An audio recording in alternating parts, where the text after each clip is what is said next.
Thank you, got it. As a reminder to everyone watching the monthly AMA series, this will be our last of the season, so to speak. We're going to take a summer break, and then we will be back in September.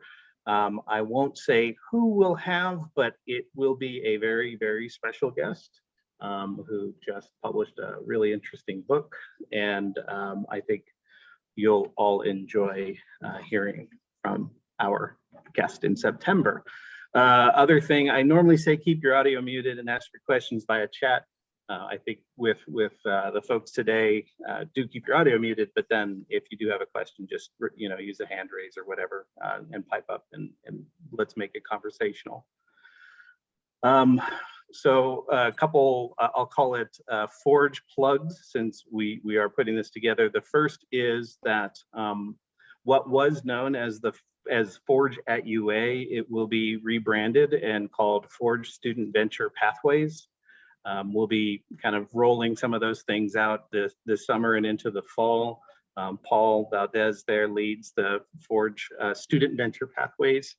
And within that, Paul is still looking for a few good student entrepreneurs for the Summer 21 Advanced Entrepreneur Program. So that will run July to August. If you are watching this recording or here in the audience and you are an entrepreneur or you know one, please see Paul. There's an application link on our website for the Advanced Entrepreneur Program, and I'm sure Paul can post that in the chat as well.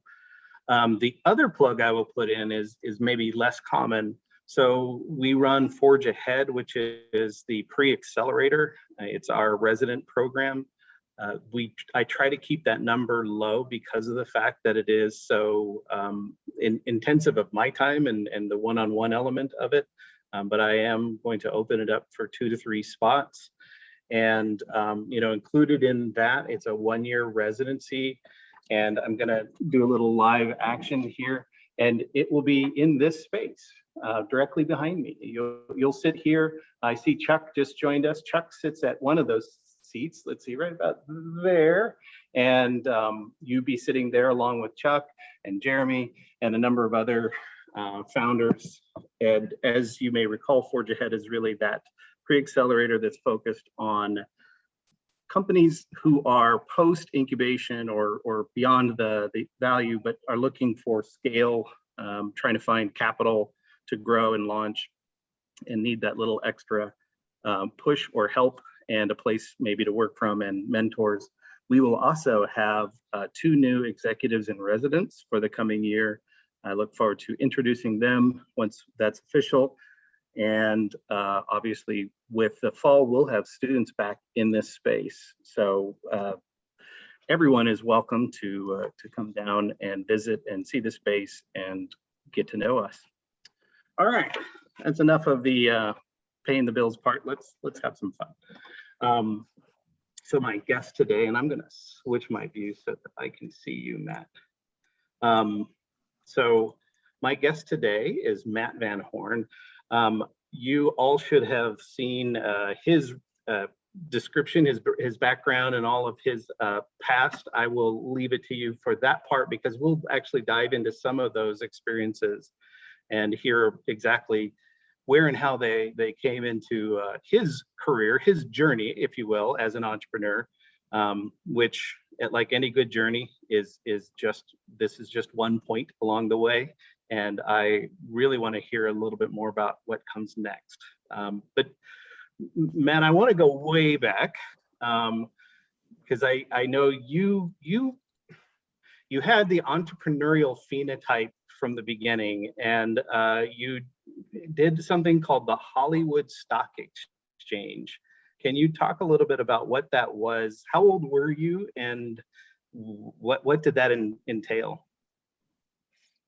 Yeah, so I'm 37 right now, which used to feel young, but I guess it's not young anymore. I think having 3 kids is what really aged me. So I could be like 37 and single and still might feel young, but yeah, I think that changed everything. But one of the really neat things that I got to experience as a kid, so I guess 16 years old is probably a kid still, I had got an internship at the Hollywood Stock Exchange, and Hollywood Stock Exchange was a very well-funded Web 1.0 startup. So kind of I got to experience the .com like boom and bust as a high school student, which was really, really cool. And so Hollywood Stock Exchange, we were very hyped, very well funded. We were this online game that created this like fake stock market where based on like IPO movies and things like that. And it was really, really cool. And had, we had a crazy founder guy, this guy named Max Kaiser, who's now a crazy Bitcoin guy. If anyone's heard of Max, he in the last month, he's become famous again for, he was at the Bitcoin conference. He's really into crypto. And he's just like screaming at the person interviewing him and ripping up dollar bills. Like, this is going to zero. This is going to zero. Any money you have that's not Bitcoin is going to zero. And he like throws a chair. Like, that was my boss when I was like 16 years old. But anyway, what was really neat was I started the summer internship, but I was in charge of like doing all the data entry and research for like IPOing new stuff and like the graphic design to like push out a new IPO. And so our company went from like, it was maybe like 75 people when I joined to like maybe 200. And then suddenly like bubble burst, no more funding. And we were like 10 people, but they kept me because they paid me minimum wage. And so I was really cheap and I could keep this content on the site fresh and was very self-sufficient. And so it was just a really interesting experience to experience that in the kind of in the bubble. And then the crazy thing, we actually got acquired by Cantor Fitzgerald, and Cantor Fitzgerald on 9/11 was actually like the firm where like the most percentage of people working at a company died in September 11th in New York. And literally like they had just acquired us like a few months earlier. Like super crazy. I never met any of those people, but like, and what's bizarre though and crazy is somehow the Hollywood Stock Exchange still exists. I think that they just got some pocket of money that's still going, and Cantor Fitzgerald's doing fine now, but like it's still alive somehow, some way. It was a fun experience as a 16-year-old to 18-year-old. So then you translated that into a University of Arizona education, and you ended up at Eller. Now, when you arrived at the university, had you already decided I'm going to be a business major and I want to go into entrepreneurship, or what was in your mind when you arrived at U of A? So as a high school student, I decided I wanted to study entrepreneurship. And so kind of my schools that kind of were atop the list was the U of A entrepreneurship program and Babson, which is an all entrepreneurship college in the Boston area. And at like those college fairs, when I met one of the Babson guys, he's like, "Oh, you play soccer? Like, you could join our soccer team." And I'm like, that is all the reason I should not go to your school. I am not good enough to play soccer on any type of qualified team.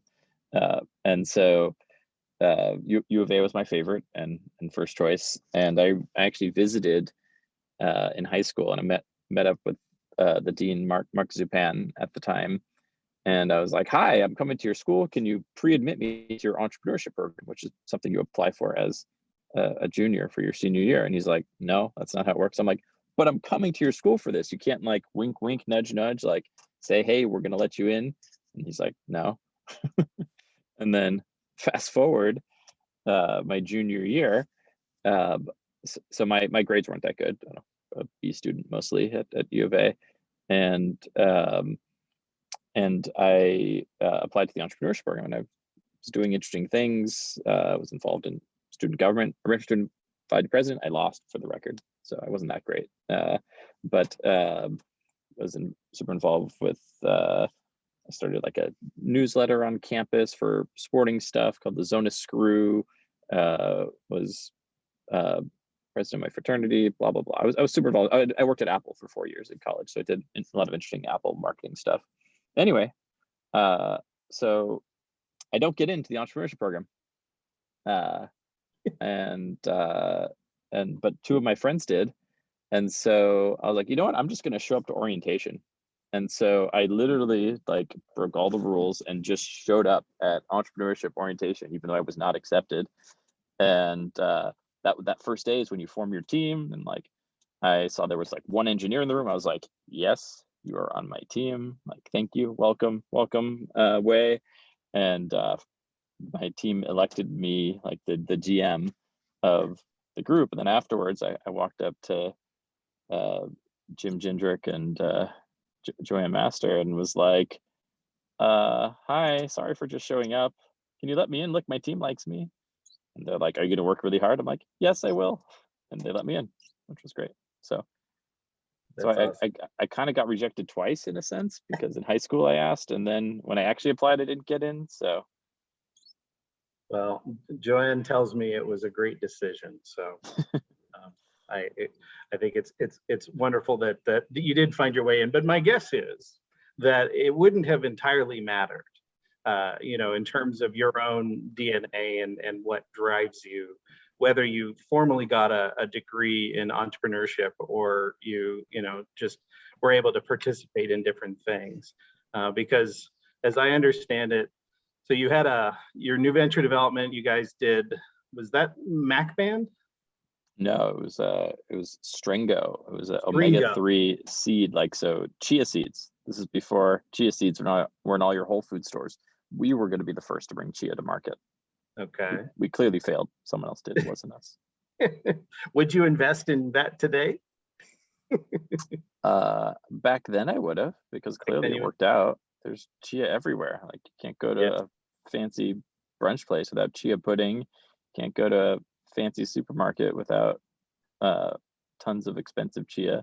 So yeah, it worked. It didn't exist back when we were doing our project. We were trying to be the first to market. And then from there, so you had the Apple experience while you're in college.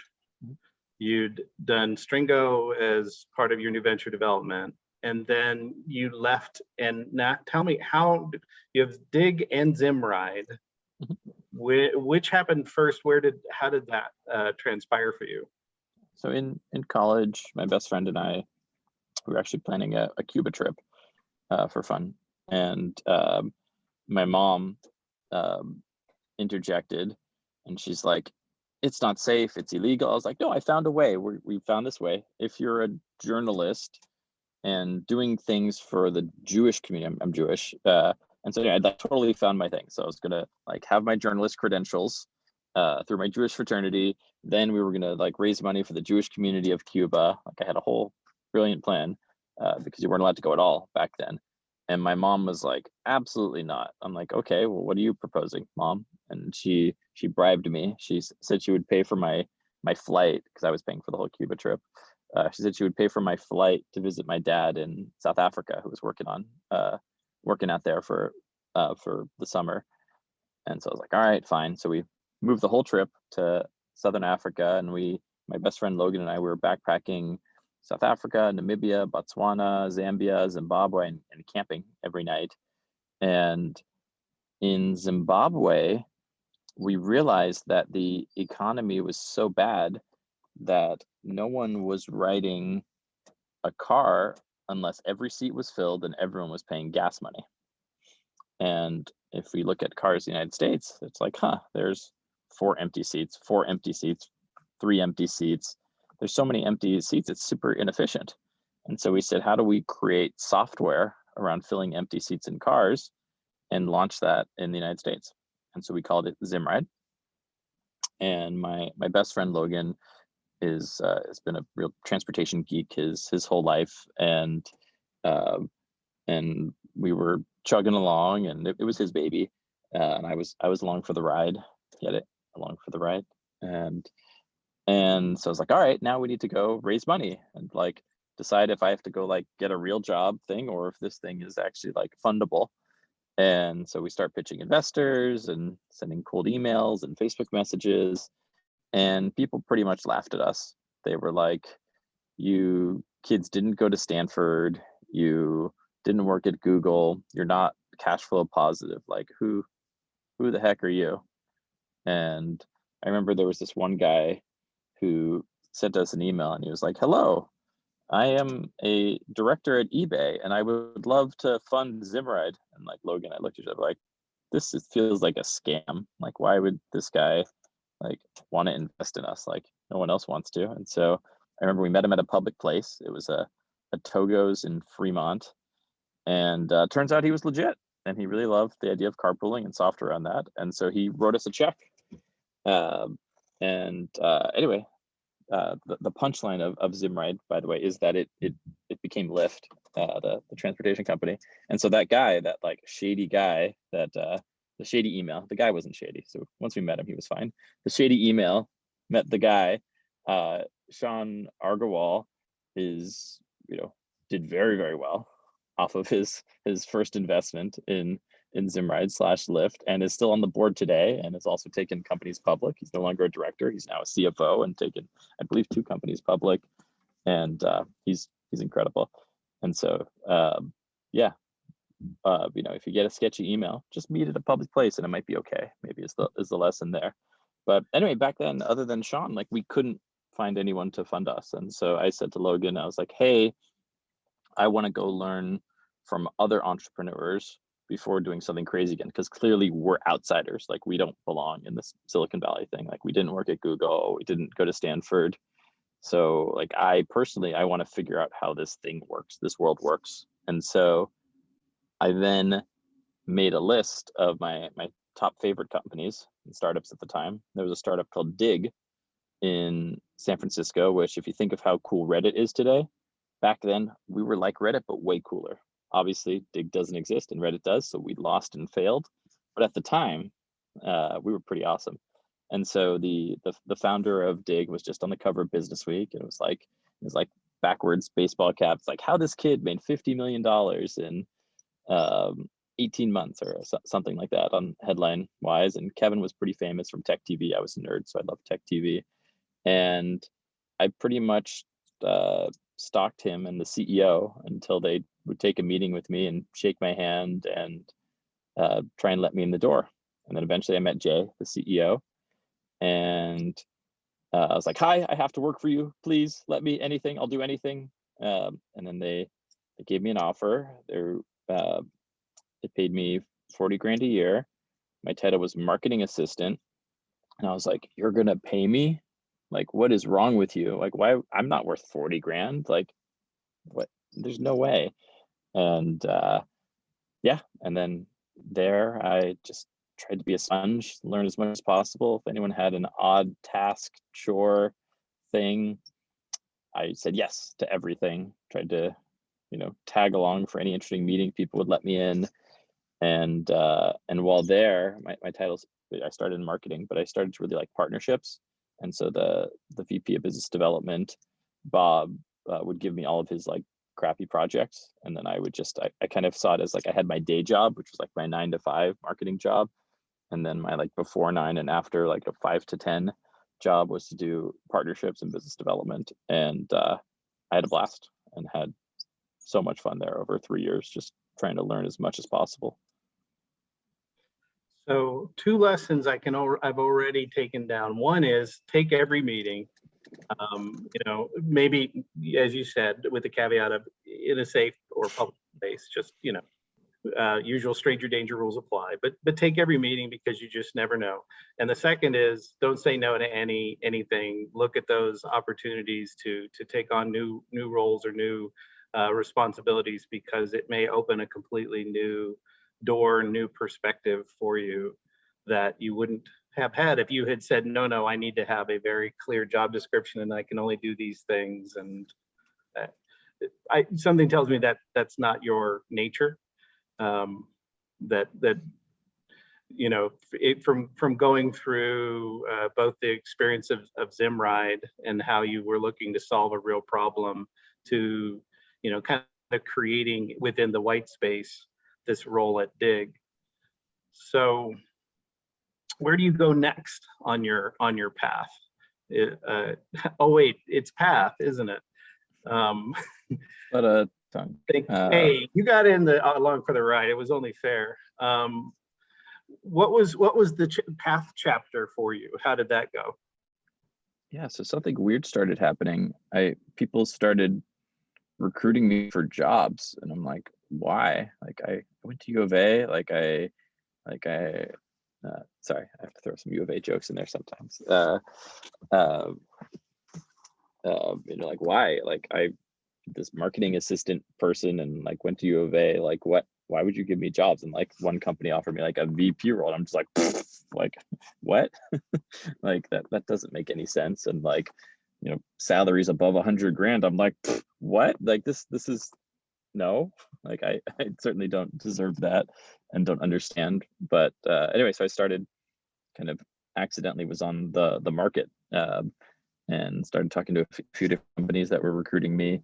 And one of the investors of Digg was an investor in this brand new startup called Path. And Path was actually was started by my old boss at Apple, Dave Morin. So Dave was my boss at Apple from when I was 18 to 22, or at least 2 of these years. I think he switched jobs at some point within Apple. And we got reconnected, and he was one of the first employees at Facebook. And so he kind of invented a lot of Facebook's early platform stuff. And so with Path, we launched the same week as Instagram.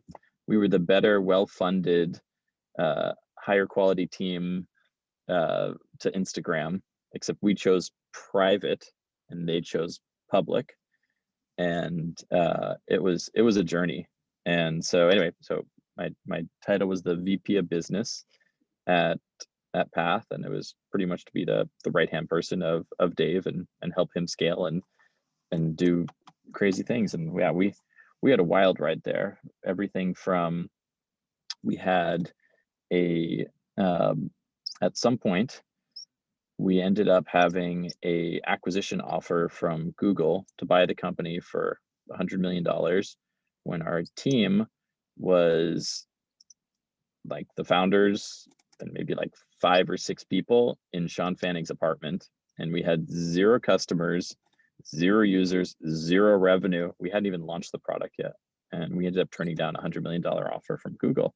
And I actually got to negotiate that offer, even though I had no idea what I was doing, just again winging it. And actually how it came to be was from me actually guessing someone's email address at Google and getting a meeting, and then them thinking what we were doing was interesting. Like totally random how that came to be. And at Path, I had the most incredible learning experience, learning from Dave and Dustin and Sean Fanning. And then but the best thing, and one of the things that was amazing about us not taking the Google money, as nice as that would have been at the time for everyone involved, was that I got to meet Nikhil, my co-founder of June, because he joined Path a few months after that. And I don't know where I would be if I'd ever met Nikhil, because he's I think the most talented person I've ever met and worked with. So now I have to give, I guess, the disclosure, which is that I was an early investor in June, and I invested largely because of him, and I didn't know you yet. That's awesome. But yeah, I had heard about him, and I think the connection to June was through someone who knew him really well and just said glowing things, and I thought, all right, invest in the team. And then I, came to meet you. So June, here's the thing that I look at, like each of these steps along your way are relatively, they're tech in the software sense, right? And then here's June. It's a hard, it's a durable good. It's a product. Yes, it has embedded technology, but what compelled you to, because that had to have been a bit of a leap for you, both in terms of risk taking and just domain knowledge. How did you approach, and I suppose you should probably explain to the audience what June is and it does. Yeah, so if you look at everything I've done, like let's go back to my entrepreneurship project, which was like agriculture, growing chia seeds, to social news, to starting a mobile social network, to starting a smart appliance company. The only trend that you'll notice across all those things, and then obviously transportation, is that nothing has anything to do with anything else. And so the thing that I think is like this, like you have to have this in entrepreneurship sometimes, unless you're a subject matter expert, which a lot of entrepreneurs are. But for someone like me that is not a subject matter expert of anything, right? Like you need these like horse blinders on. That's like, it'll be fine to start an appliance company from nothing. It'll totally fine to just like try and take down Facebook. Like nothing bad could happen here. And you kind of need that blind optimism, or you'll just talk yourself out of it, because there's thousands of reasons why you should never do any of the things. They're all terrible ideas, all of them. Every single company I've mentioned, terrible idea. Right? But like with the right timing, with the right execution, like they can be wonderful and they can be magical and they can change your life. And so for June in particular, Nikhil experienced primarily on the software side. So he was an iOS developer at June, and then at Apple, he invented a lot of Apple's core camera technology. So he's in the patents for like panorama, tap to focus, instant shutter, but was always on the software side. But kind of through osmosis a little bit, he got to kind of see the hardware development process at Apple as he would get new hardware and new board spins would come in, etc. And for us, at Path, we didn't make money. Like there were no advertising and we didn't really charge for anything. And one of Nikhil and I's last projects at Path was actually, we created a monthly subscription service where you'd actually pay for stickers and things like that. And we had like branded like South Park stickers you could put in your chat messages. And so we liked the idea of making money. I know, crazy idea, startup. And so for us, kind of our only one requirement when we were coming up with the startup idea was we had to make money day one. Like the day that we launched, like we need to be collecting credit cards and we need to make money. And for us, we wanted to work together before we knew what we wanted to work on. And so we were spending lots of time in my apartment and Nikhil's apartment. And then I remember one night we started cooking, and because we were hungry. And we were stuffing these Cornish game hens. And I remember my wife came home and she's like, "What are you guys doing? Aren't you supposed to be working on your startup idea? Why are you cooking right now? Why are you stuffing Cornish game hens?" And we're like, "We think we're onto something. Like, please let us cook, sweetie." And for us, we looked at the kitchen, looked at the appliance industry, and saw no innovation. Like you go and look at the innovation every year, and it's like, "Ooh, look, we added a new color. It's called neon purple.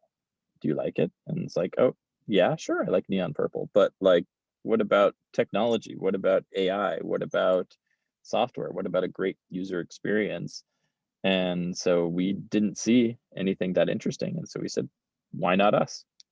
And then so we spent the next 7 years stumbling from each checkpoint and progression point to make this thing a reality and turn it into a successful business.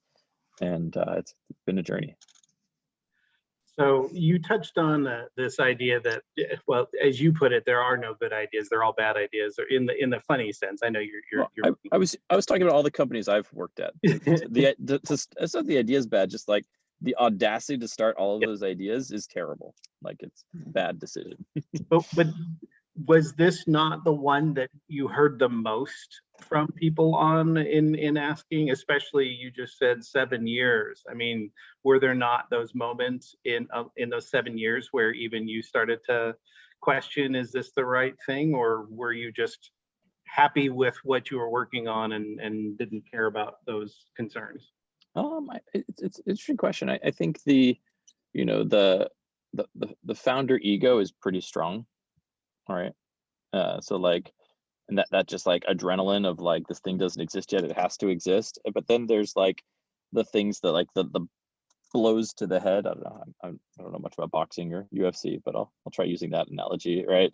It's like when you get like, when you're in the yeah, here we go. I'll go with this.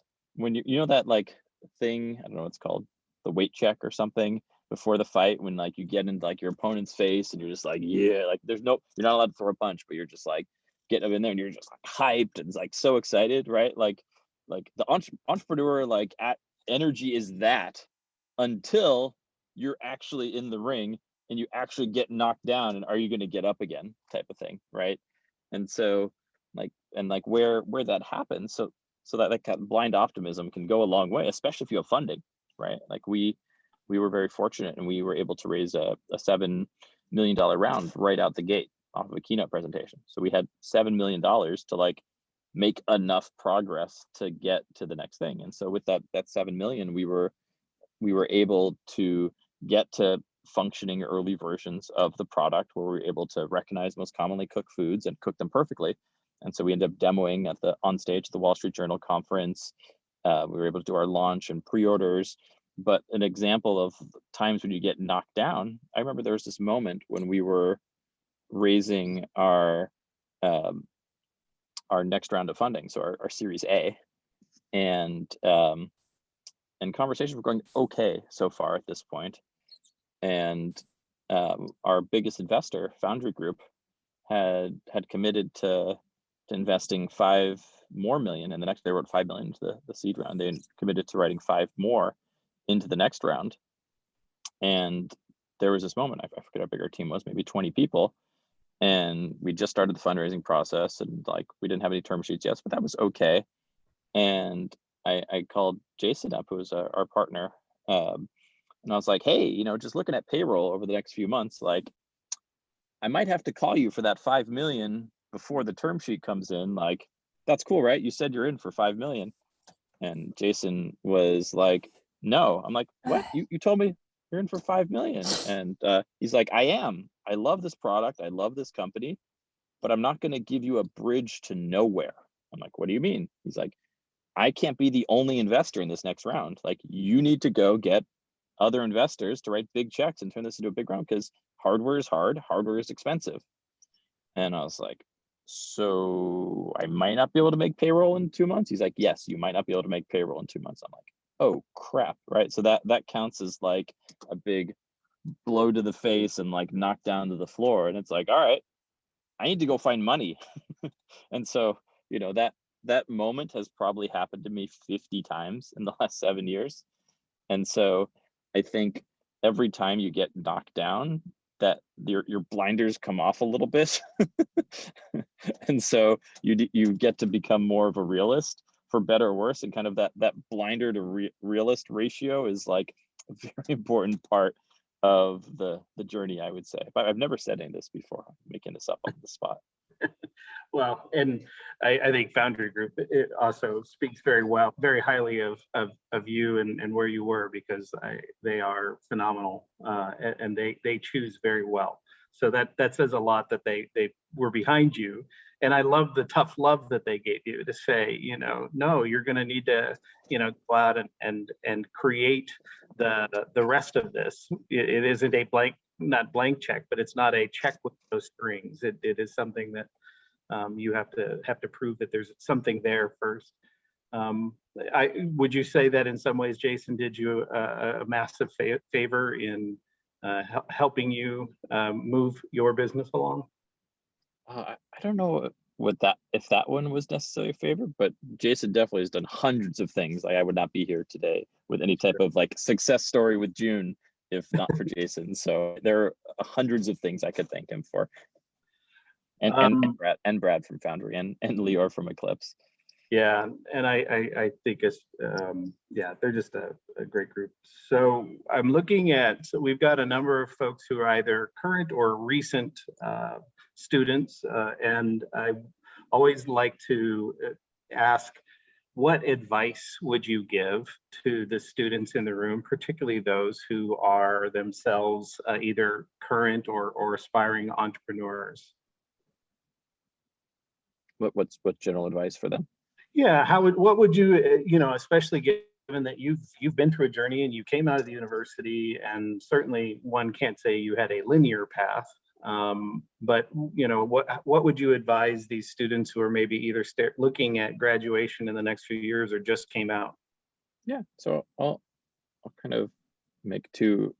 There's a lot more than two, I'm sure, but I'll go with like two like types of entrepreneurs. I'll go with Logan, who's my best friend, who's the current CEO of Lyft, and then I'll go me, right? So for me, right, like I clearly was not ready to be an entrepreneur when I was 22, coming out of the entrepreneurship program. And so for someone like me, where I needed to learn from others first, the best advice I would give is pick an environment where you're going to learn and be around people that you want to be around, right? So for me, I was very lucky to be at Digg when I was at Digg, because Digg was like the hottest company in Silicon Valley at the time, and the founder and CEO were famous, and so there was just this like magnetic pull of like, oh, Kevin, can you speak at my conference? Oh, Jay, can you do this? Hey, like, hey, would love to invite you to this fancy dinner of the top entrepreneurs in the world, like those types of things. And so like, and then also just like they were executing like crazy really quickly, hiring a lot. And so I was, by throwing myself at an environment where I was able to have access to people that were doing the things that I wanted to do in the future, it was the ultimate place for me to learn. And I would stumble and I would get told no all the time. Be like, hey, Kevin, can I join you for that dinner? And he'd be like, no. Right. Hey, Kevin, can I just, no. But then like every once in a while he'd say yes. Right. And like an example was I got the emails to like business@digg.com, and this people reached out and they were like, hello, we would like to invite Kevin to a conference in Korea to speak. Like, we'll pay for your flights.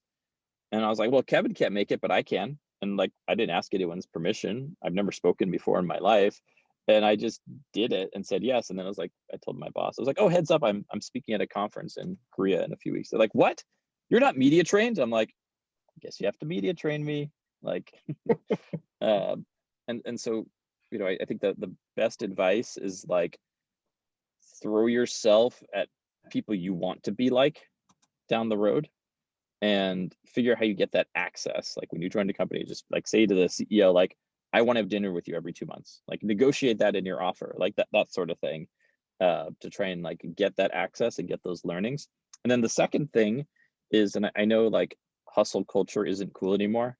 I think lifestyle is more important these days, but in terms of cool trends, but like I would argue the first 5 to 10 years of your career, like it's okay to put in the time and be a little bit of a masochist and be a little bit crazy. And I know that's not on trend. You're supposed to spend more time with family and friends, but like I do that now. Like I spend a ton of time with my family, right? And I did that before. Like what's funny is actually June is like the least I've worked in my entire career. It's crazy. And I work a lot. Like don't get me wrong, but like I was a total masochist at Digg. Like I was there at 6 o'clock in the morning. I was there till 10 o'clock at night, like every day, like clockwork. I just had to be the first one in the office. I had to be the last one to leave.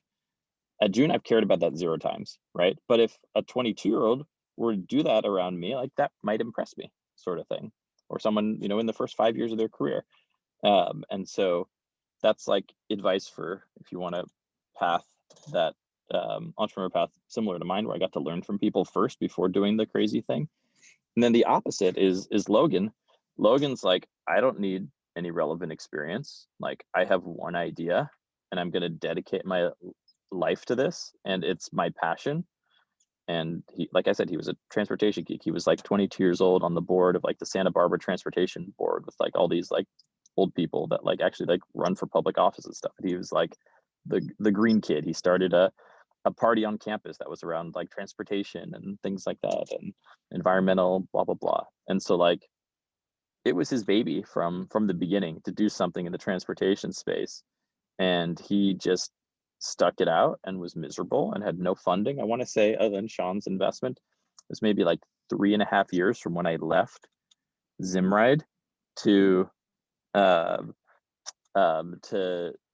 joining to getting that first $1.5 million seed round that Zimride was able to raise.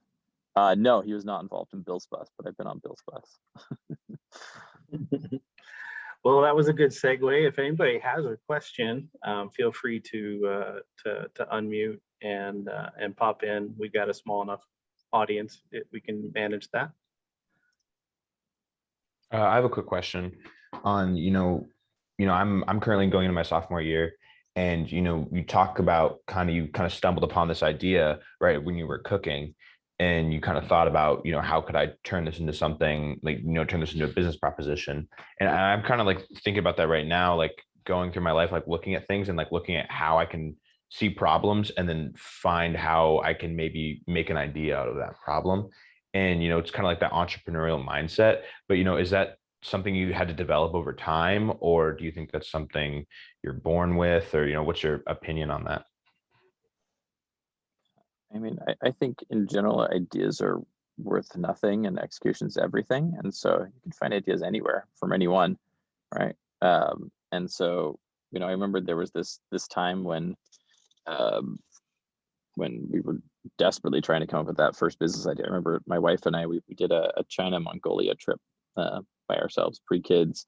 And it was right around like when Nikhil and I were about to start the company. And like, we would just like sit in the airplane and I'd be like, okay, wallets, and like take a wallet. I'm like, okay, what would a smart wallet be? And I'd like write down, what are 3 feature ideas for a smart wallet? I'm like, okay, that's stupid. Next, okay, what would a smart light look like? And like just try and like turn everything into an idea and things like that. And so, I think there's all sorts of like brain teaser type activities, but I don't know who the quote is on this, but just in Silicon Valley, there's this kind of like general concept of like a lot of the best stuff, a lot of the best entrepreneurs find ideas by accident, by solving their own problems when they were trying to do something else. One of my favorite examples of this is Slack. So Slack's a communication tool for teams to talk over chat. And Slack was started by this guy, Stuart Butterfield. So Stuart really likes games and really wanted to start a game. So he started this company, not Slack. He started a different company to make a game called Glitch. Glitch was not good. I don't know how else to describe it. Like I was an user of it. Like it was not a good game. But the founder, he has blinders on. I'm going to make a game, and so they launched it, and people weren't really using it. But they also, Stuart's, I believe he's Canadian. They had an engineering office in Canada, and to communicate with the Canadian office, they weren't happy with any of the tools out there. So they actually wrote a tool for sharing text and photos and things like that, so they could make their game. And when they were, making hard decisions and like, okay, should we shut down this game or not? Someone was like, this communications tool we built is pretty good. Should we just work on this? And so literally that company that was supposed to make a game made Slack as a side project for themselves, solving a problem because they didn't have a good way to communicate with their engineering team in Canada. And then they said, okay, let's shut down the game and make productivity software. And then Slack obviously IPO'd and then sold recently. And so there's a lot of classic stories like that, kind of solving problems for yourself that you run into along the way. Or, if you're in a job and you see problems, like how could you solve them? And so you could like quit your current job and then like start a company solving those problems. I think that's another really good way to get ideas. Thank you so much. Any other questions for Matt?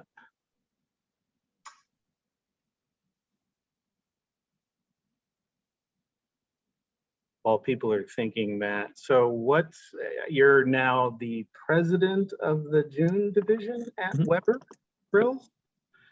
And are you, I don't know, got any hobbies, anything that you're kicking around or thinking about that you can share? In terms of June Weber stuff or just what else, as you said, a lot of folks are always tinkering and looking at what are the most pressing problems, and anything that's been, I assume no smart wallets or smart lights in your, but. No, I mean, I'm 100% laser focused on June, and spending a little bit of time on grill stuff. I have a lot of grills now. Before I met Weber, I had only 1 grill. Now I have 5. and so having a blast, doing one of my favorite passions and hobbies in the world, which is food and cooking, which is really, really wonderful. Can you tell me about Ear? About what? Ear? Ear? Yeah, was it Nothing Ear? What is Yeah, is it called ear? So nothing. I could talk about nothing, and okay, Nothing Ear, yeah. Yeah. So there's so one of my favorite people in the world is this entrepreneur. His name's Carl Pei, and he started OnePlus, which if you're in the United States, which most people in this room are, you probably haven't heard of OnePlus, but I believe it's the third or fourth biggest Android brand in the world, Chinese company. And so Carl was the founder of that, and he left to start his own company, and I think they've announced a headphone is coming. But and I just know it'll be amazing. They partnered with a Swedish design firm, Teenage Engineering, and yeah, Carl's just incredible. So that was the second he was starting to come. I was like, cool. I don't know what you're doing. I don't care. Like, here is money. Like, you can have it. Because I love you, Carl, and I know you'll do great things. And I've been very impressed with the hype train he's been able to build so far for nothing. Awesome.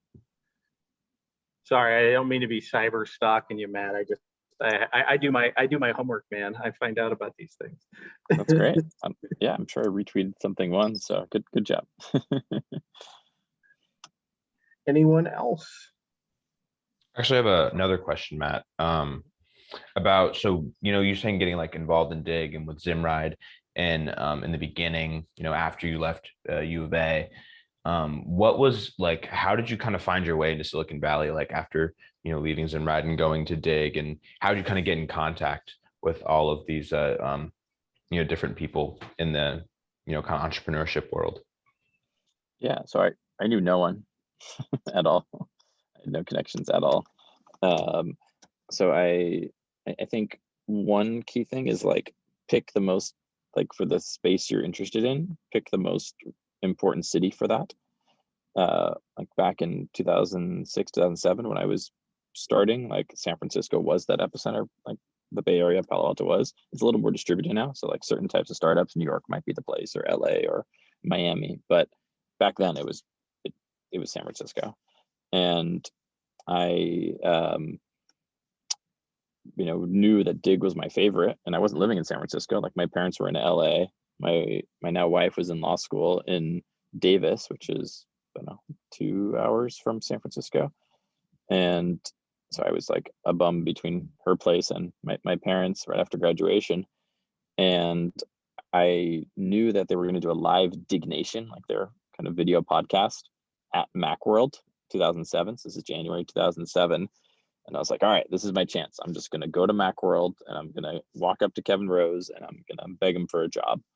And of course, he's famous, and there's hundreds of other people that just like want to shake his hand and like be a fanboy of his. And so I failed. I did not get to meet Kevin. However, I did get to meet Jay Adelson, the CEO. He wasn't, like, after the show, like, Kevin had the massive line of people, Jay had the smaller line of people. And so I was like, hi, Jay. And so I didn't go immediately into the begging for a job part. I tried to play it cool a little bit, even though I had no interest in playing it cool. I wanted to be like, hire me. But I was like, hey, Jay, recent new grad, starting a company called Zimride, entrepreneur, would love to pick your brain and see if you have any advice for my startup. And he gave me his business card, and he says, let's chat, would love to talk for an hour. And I was like, holy crap, Jay's going to talk to me for an hour. And then from there, I made a decision that he kept trying to schedule a phone call, and I didn't want to do a phone call because I wanted to do it in person. And so I was like, hey, I'm going to be in San Francisco next week. Can I come by, Jay? And he's like, I'm in New York. I'm like, damn it. And then like 2 weeks later, I'm like, hey, I'm going to be, but I wasn't going to be in San Francisco at all for any reason. I have no ties to San Francisco at this point. Hey, Jay, I'm going to be in San Francisco. He's like, sorry, I'm in New York. I'm like, damn it. I probably should have just flown out to New York. I don't know why I didn't think of that. But anyway, apparently he lived in New York. I didn't know that. It was like a big secret. But even though the company was headquartered in San Francisco, but then I didn't want to give up. And so I just started cold reaching out, and they'd hired a new VP of marketing business development. And I was just like, hey, I met Jay at Macworld, and would love to connect, would love to work for you. I finally kind of went with that angle. And then apparently he talked with Jay and was like, "Oh yeah, I met that kid. He was crazy at Macworld," and like walked up to me like, "Sure, let's interview him." And so they brought me in for an interview with a role with no title. And they didn't even give me an offer first. It was kind of like the entrepreneurship program that didn't accept me. They didn't give me an offer first, but I kind of sent one of those follows like, "Hey, I'm thinking of taking another job, but my passion is work for you. So just hire me, please." And for the record, that wasn't true. I was about to like move on to my second and third choice options to start pursuing, but I had all my eggs in one basket. And they gave me that offer, pay me 40 grand, and my title was a marketing assistant. And I was like, holy crap, I work at Digg. What is going on here? So That's But awesome. I remember Kevin was Thank you. actually was really into health at the time, and I told him about chia seeds, and I remember I had my friend overnight him some from Arizona, like the day of my interview when I met Kevin for the first time. just going to say, so again, Matt, not taking no for an answer, continuing to knock on the door. And I think, you know, you made yourself available and you tried to not give them, I don't know, you didn't constrain their imagination, right? You didn't walk in and say, and here is the exact role that I wish to have. You let them do some of that creative part of it, which I think probably helped. Totally. By the way, I do the same stuff still today. Like I'll give an example of, I don't want to call it the entrepreneur, so I'll keep it anonymous, but I started using this app that I really like on my phone, and I was starting to spend some money in it too. So it's like, oh man, this thing makes money too. And so I got a warm introduction to the founder. I'm like, hi, you have to let me invest. You have to let me invest in this company. And he's like, hey, we're not raising, but I'll keep you in mind for the next round. I'm like, cool. And then like, I keep like, hey, call next week. Hey, call next week. And then wah, never got scheduled. And then my friend who's an investor in it, so he's like, hey, a new round is around. You should ping him again. I'm like, hi, remember me? Like, please let me in. And then he's like, hey, you know, the round's almost full, but you're near the top of the list. Blah, blah. And so I then had 3 friends of mine that are friends with him just like text him, be like, hey, get Matt in. He's great, blah, blah, blah. Anyway, I failed. So this is a good example of failure, but not, so like everyone thought he was going to say yes. Nope. He said no. But I still do the same tactics today and have no shame about it. And, but he did say no. Usually it works, by the way.